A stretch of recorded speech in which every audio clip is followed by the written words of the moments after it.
கர்த்தருடைய பரிசுத்த நாமத்திற்கு ஸ்தோத்திரம். இன்னைக்கு நம்ம ஏசாயா 15வது அதிகாரம் 6வது வசனத்தை தியானிக்க இருக்கிறோம். ஏசாயா 15:6 ஜெபத்தோடு இந்த செய்திக்குள்ளே கடந்து செல்வோம். நன்றி பலி நன்றி பலி நல்லவரே உமக்குத்தான் அதிகாலை ஆனந்தமே என் அப்பாவும் திருப்பாதமே அதிகாலை ஆனந்தமே என் அப்பாவும் திருப்பாதமே நேற்றைய துயரமெல்லாம் என்றே மறைந்ததையா நேற்றைய துயரமெல்லாம் என்றே மறைந்ததையா நிம்மதி பிறந்ததையா அது நிரந்தரமானதையா நிம்மதி பிறந்ததையா அது நிரந்தரமானதையா கோடி கோடி நன்றி டாடி கோடி கோடி நன்றி டாடி கோடி கோடி நன்றி டாடி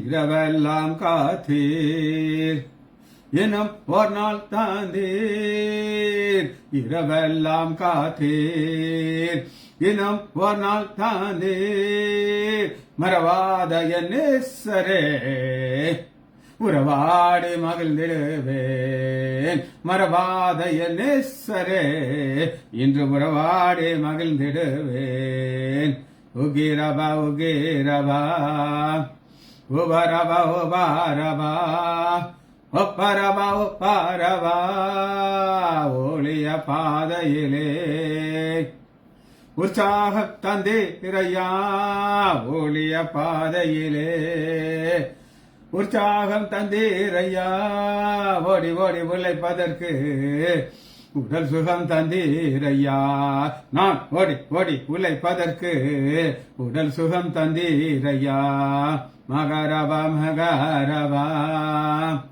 மகரவா மகரவா உபரவா உபரவா இயேசு நாமத்தினாலே ஜெபங்கள் பிதாவே ஆமென். கர்த்தருடைய பரிசுத்த நாமத்திற்கு ஸ்தோத்திரம். மரியாள் சிஸ்டர் பிரைஸ்லார், லீலா அம்மாள் பிரைஸ்லார், கவிதா சிஸ்டர் பிரைஸ்லார், நாகரத்னம் அம்மாள் பிரைஸ்லார். இன்னைக்கு நம்ம ஏசாயா 15வது அதிகாரம் 6வது வசனத்தை தியானிக்க இருக்கிறோம். ஏசாயா 15:6 நிம் ரிம் நீர்ப்பாய்ச்சலான இடங்களிலே பாலாகி போகும், புல் உலர்ந்தது, முளை அழிந்தது, பச்சை அல்லாமல் போயிற்று. தான் நம்ம தியானிக்க இருக்கிற காரியம். முதல்ல நம்ம இன்னைக்கு பார்க்கிறோம் நீர்ப்பாய்ச்சல், வாட்டர்.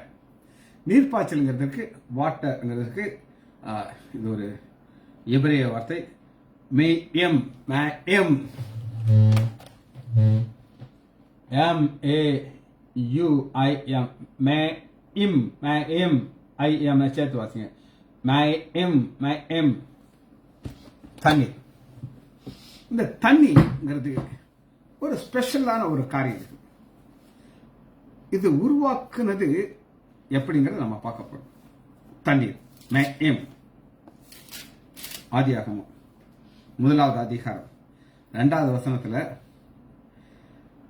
3வது வசனத்திலிருந்து தேவன் வெளிச்சம் உண்டாக கடவுதுங்கிறார். ஆனா இந்த மேயம் மட்டும் இந்த கிரியேஷனுக்கு முன்னாடியே இருக்கு. அது நம்ம நினைப்போம் எதுக்கு இந்த லாங்குவேஜ் எல்லாம் படிக்கிறோம் அப்படின்னு சொல்லி. ஆனா இந்த மேயம் அந்த ஆத்தர் அது எழுதும் போதுதான் எனக்கு அந்த அந்த பாயிண்ட் பிடிச்சது. அதுவரை அந்த வெளிப்படை எனக்கு கிடைக்கல. திரும்ப உங்களுக்கு நான் சொல்றேன் கேளுங்க. 3வது வசனம், தேவன் வெளிச்சம் உண்டாக கடவுது என்றார். தேவன் ஜலம் உண்டாக கடவுதுன்னு சொன்னாரா? சொல்லல. பாத்தீங்களா? என்ன ஒரு ஆழமான ஒரு பாயிண்ட் பாருங்க. இந்த ஜலம் மேயம்ங்கிறது கிரியேஷனுக்கு முன்னாடி இருக்குது. இப்போ கிரியேஷனுக்கு முன்னாடி இருக்கிறது யாரெல்லாம் இருந்தாங்கன்னு நான் கேட்டீங்கன்னா, பிதாவாகிய தேவன் இருந்தாரு, பரிசுத்தாவியானவர் இருந்தாரு, அவர் இந்த ஜலத்தின் மேல் அசைவாடி கொண்டிருந்தாரு. அப்ப இந்த ஜலங்கிறது என்ன அப்படின்னு கேட்டீங்கன்னா, ஒரிஜினலா பரிசுத்தாவியானவர் அசைவாடுகிறதுக்காக வைத்திருக்கிற ஒரு இடம். சாம் ஜபத்ரி இந்த வசனத்தை எப்படி அவர் விளக்குவார் அப்படின்னு கேட்டீங்கன்னா, எப்படி ஒரு கோழி தன் சட்டையை விரித்து காத்துக்கிட்டு இருக்கோ அதுபோல ஆவியானவர் இந்த மேம் மேல அசைவாடி கொண்டுட்டு இருப்பார் ஆவே. ஸோ அதனால அதுல ஒரு ஸ்பெஷாலிட்டி இருக்குது. பிஃபோர் கிரியேஷன் இருந்தது மேம்.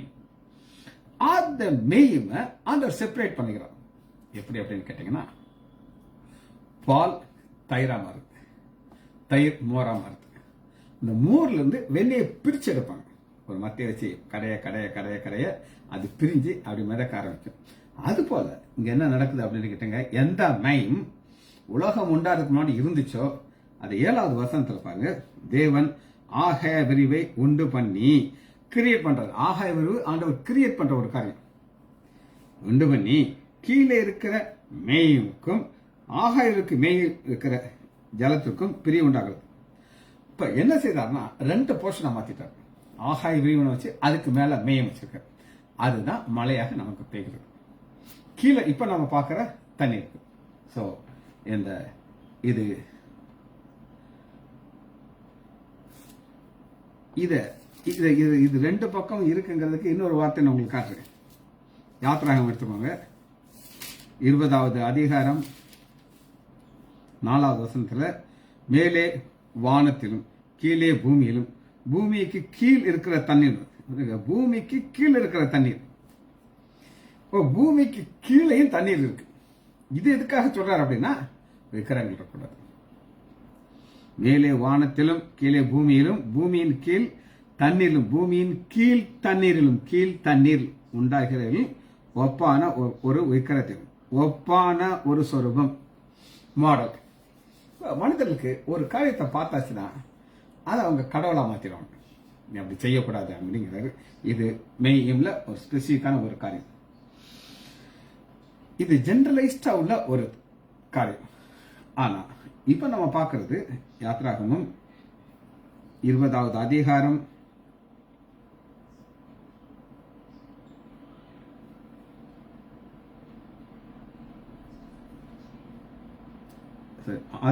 21வது அதிகாரம் ட்ரிங்கிங் வாட்டர். 21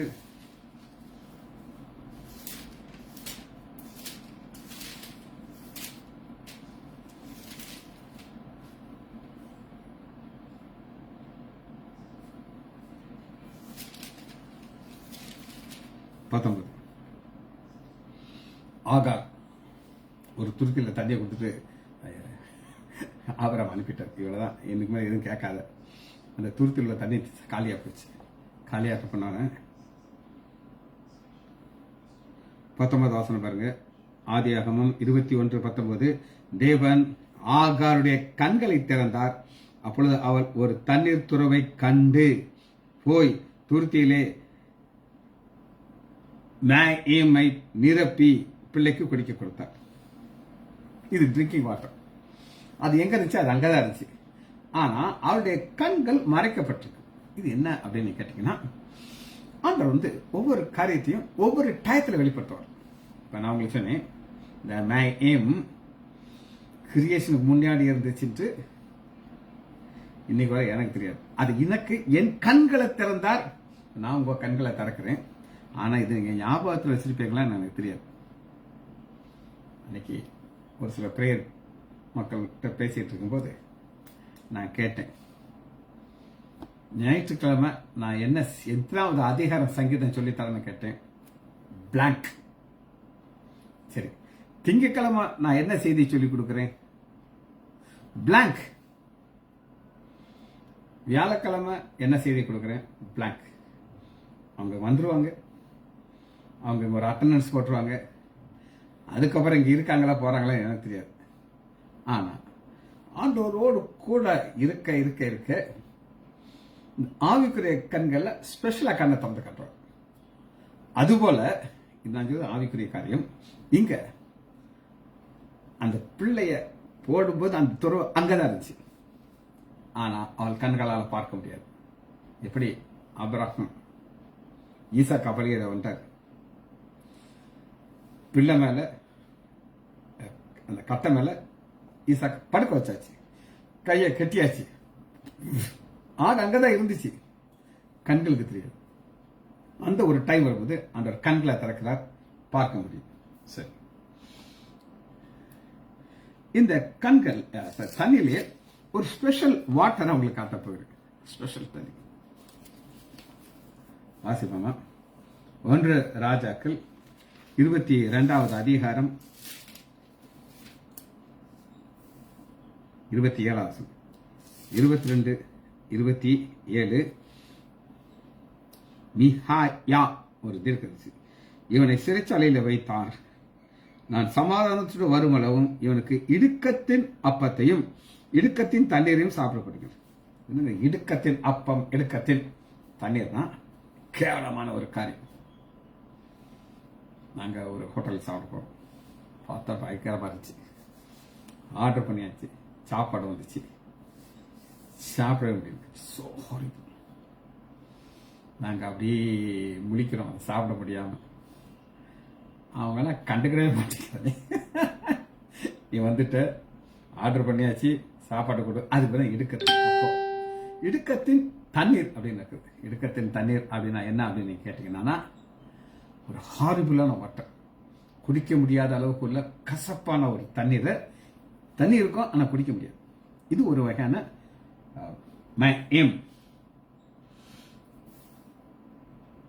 யோபு இத ஒரு ஓமையாக சொல்லுகிறது. யோபு என்ன சொல்கிறார் அப்படின்னு கேட்டீங்கன்னா, 9வது அதிகாரம்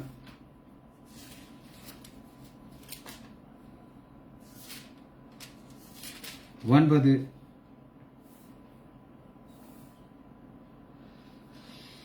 30.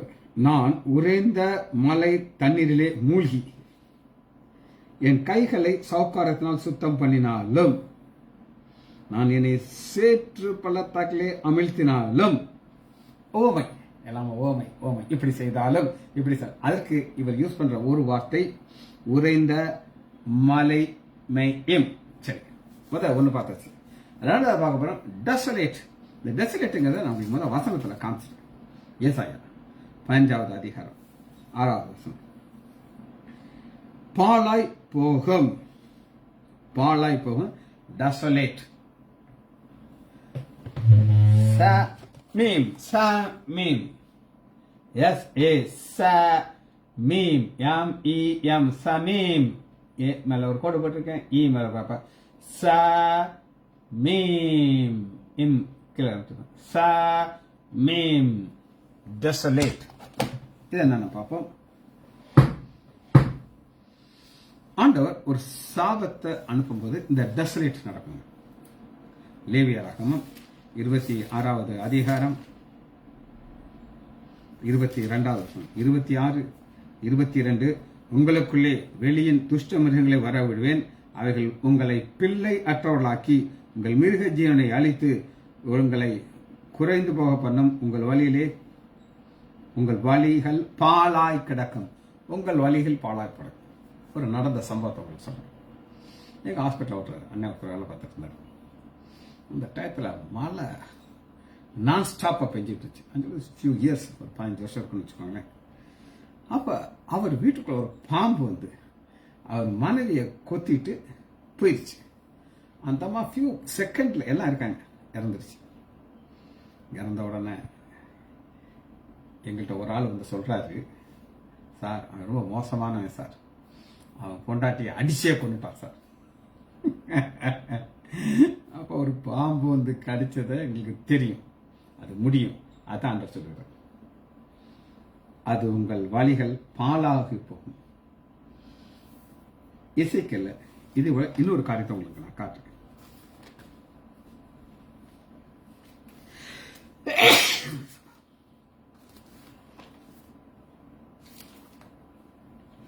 எசேக்கியேல் 5வது அதிகாரம்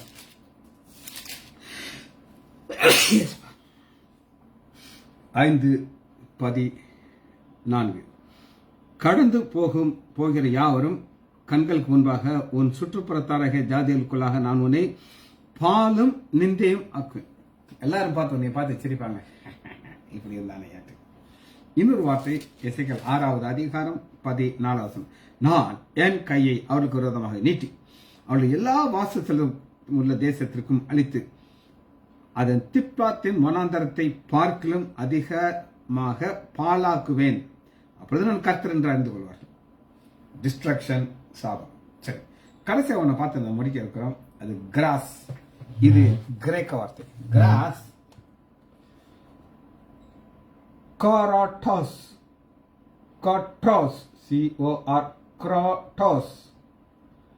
Krotos, CHORTOS, Krostos. இதுக்கு கார்டனுக்கு இடம். ஒரு கார்டன் கார்டன் சாப்பாடு, அதாவது ஆடு மாடுக்குள்ள சாப்பாடு இதான். இதை நீங்க புதிய ஏற்பாட்டில் நான் சொன்னேன் உங்களுக்கு. மத்தேயு 6வது அதிகாரம்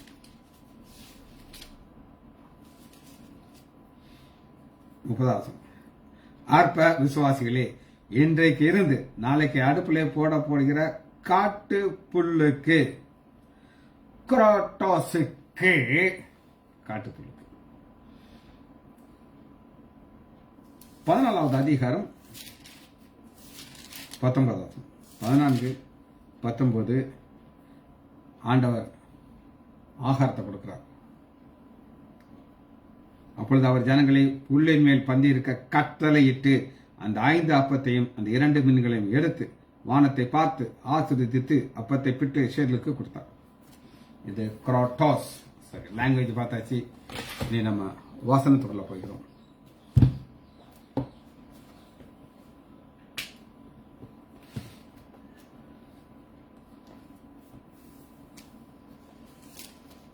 முதல்ல நிம்ரீம். நிம்ரீம் இங்கிலீஷ் எப்படி இருக்குன்னா NIM, நிம் ரீம் RIM, நிம்ரீம்.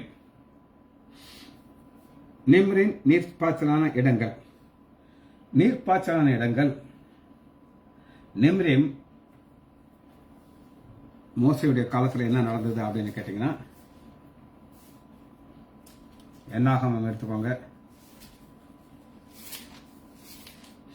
என்னாகமம் 32வது அதிகாரம்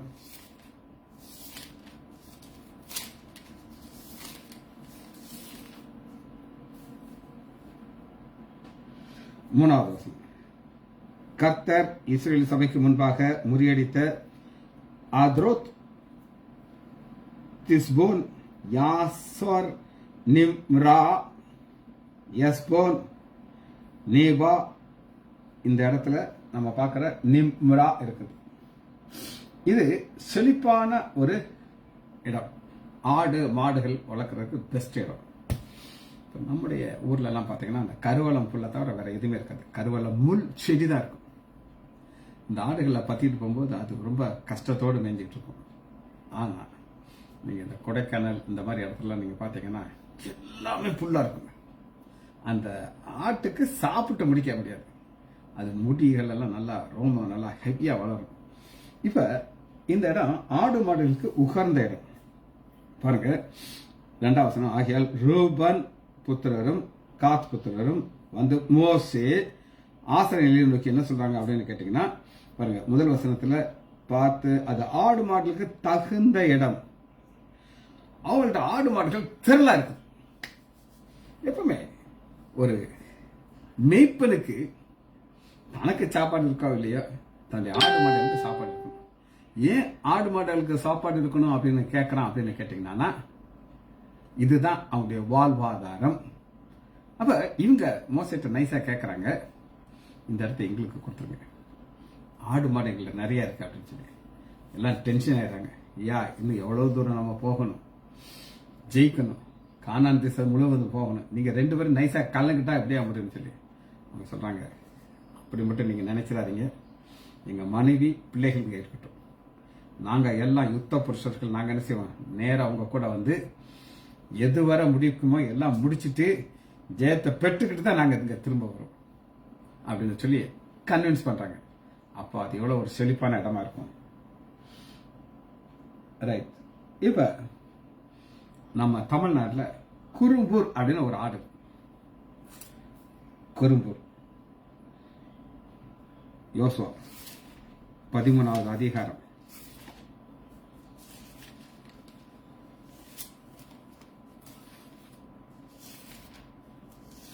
13 13:27.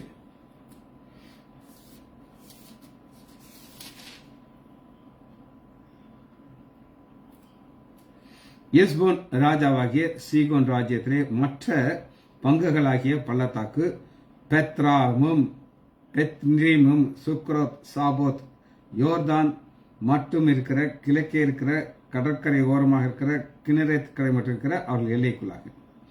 இதுல தான் அந்த இடம் இருக்கு. நம்ம சொல்றோம், நம்ம பார்க்கிற நேம் ரெய்ம்.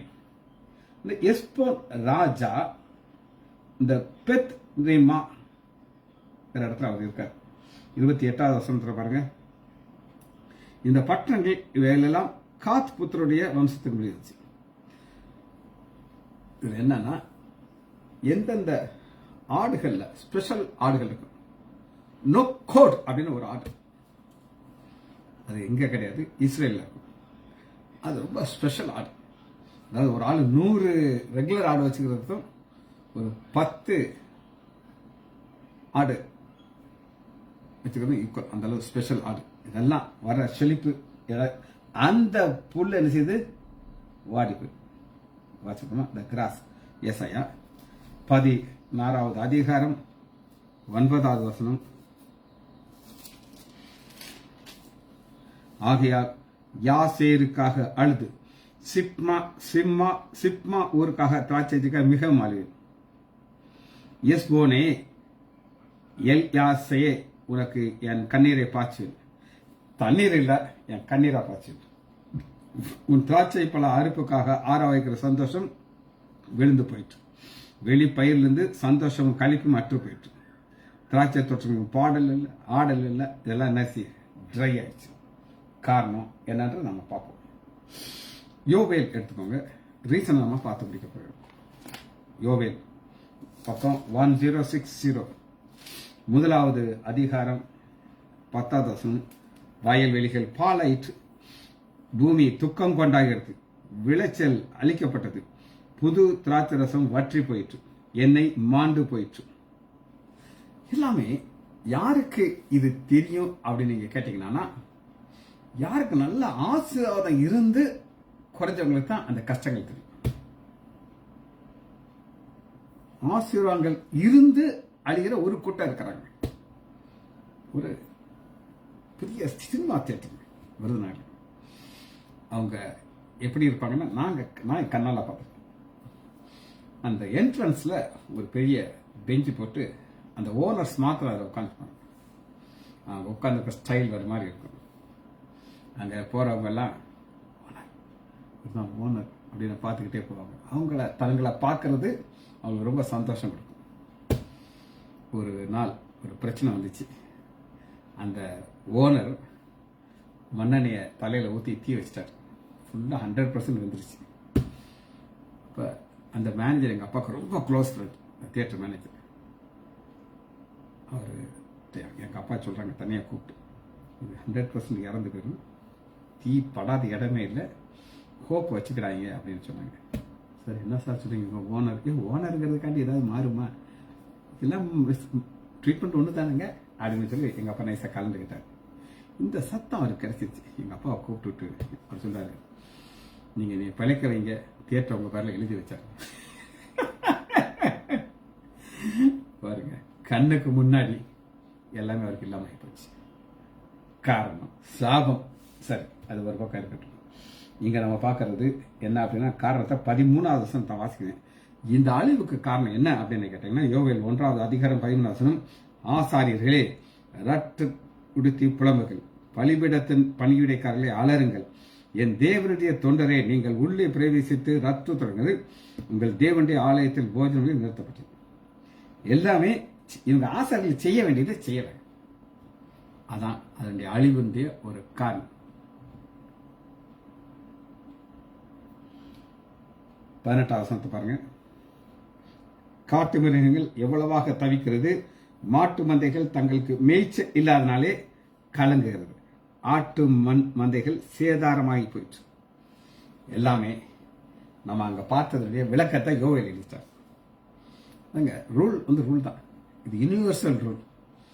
ஒவ்வொரு தேசத்துக்கும் மாறும், ஆனா சட்டம் இது ஆண்டவர் வச்ச சட்டம். நீ எனக்கு பயந்துருந்தா நான் உனக்கு தண்ணி கொடுப்பேன். ஏன்னா சாவியை நான் வச்சிருக்கேன். நான் நினைச்சதான் மழையை அனுப்புவேன். மழை பெஞ்சா தான் உனக்கு புல்லு முளைக்கும். புல்லு முளைச்சா தான் மாடு என்ன செய்யும், ஆடு சாப்பிடும். இல்லைன்னா கிடையாது. சரி, ஒரு வசனத்தை வாசி நம்ம முடிக்க இருக்கிறோம். இது ஒரு பெரிய கீ வசனம். ஆபகுக் 108:6 108:6.